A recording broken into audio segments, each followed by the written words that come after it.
been discussing over the last few weeks, what you need to tell tenants, basically working our way through the landlord information statement and looking at what is really important in there for you guys as agents to take into consideration.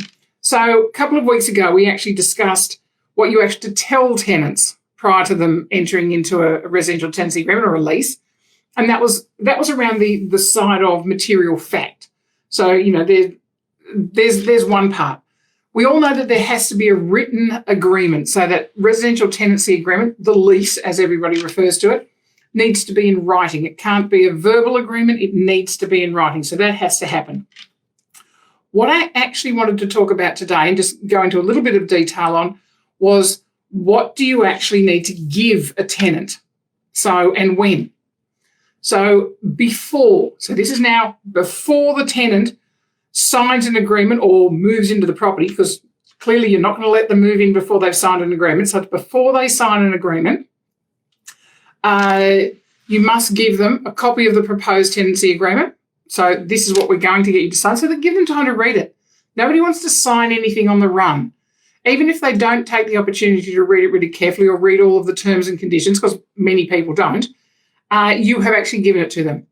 You either need to give them 2 hard copies or 1 electronic copy of your condition report, okay, that you as an agent have completed of the property. You obviously need to give them a copy of the Tenant Information Statement, which is a whole range of disclosures about how they need to behave as a tenant, their rights and their obligations. So both sides of the equation there.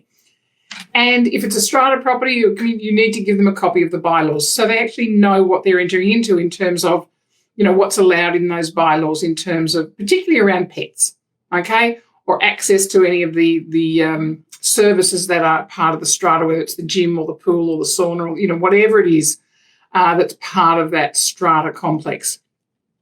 Now, at the time that the agreement is signed, so that's before, at the time that the agreement is signed, the agent, if there's a swimming pool or spa pools on the property, you need to give a copy of the valid certificate, the compliance certificate, or occupation certificate if it's newer than that, that's been issued in the last 3 years. Remember that these compliance certificates only have a 3-year lifespan on them.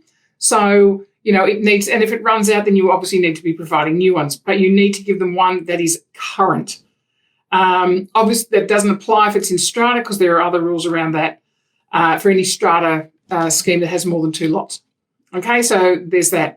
So that's at the time of signing the agreement, not afterwards, not within 7 days, not with anything else. It is now at the time of signing the agreement. So we've done what's before, what they get at the time of signing the agreement. Mind you, it's not a bad idea for them to know some of this beforehand anyway, but required is at the time of signing. Now, before the start of the tenancy, or at the start of it, so when they're actually signing, you need to give them a copy of the keys, or swipe card, or whatever it is, or the code, or whatever it is that they need to open the premises, to get into the premises, whether it's to get into certain common areas of a strata property, or whether it's just to get into the property itself. And you need to give as many copies of those keys to there are people named on the lease. Now, there might be 5 people living in the property, but there are only 2 people on the lease. You only are required to give 2 copies, 2 sets of keys or opening devices or tags or whatever. Let's just call them keys for ease of definition. You're only required to give 2 sets of keys. If there are 5 people on the lease, you are required to give 5 sets of keys. So it comes down to that. If 5 people want keys, but there's only 2 on the lease, obviously you're giving 2, and you can charge for the other 3. So you're not excessively, obviously, but you can charge for the provision of those sets, making sure that you get them to acknowledge that they receive those, so you get 5 sets back at the end of the lease. So, and obviously you need to fill out the condition report, and you need to keep a copy of that.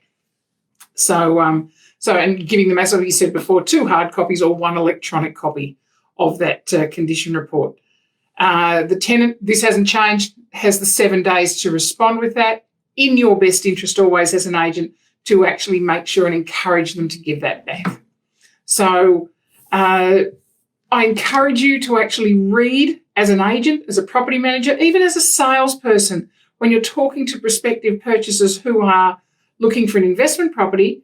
It's really good to know some of these questions, because just in general chat, you'll start talking to your prospective purchasers. You want to be seen as the ultimate agent, then know some of this information, even though you are not a property manager. Read the Landlord Information Statement and get to understand what that actually means. So it gives you heaps of information from the landlord perspective, but helps you actually enact that as an agent.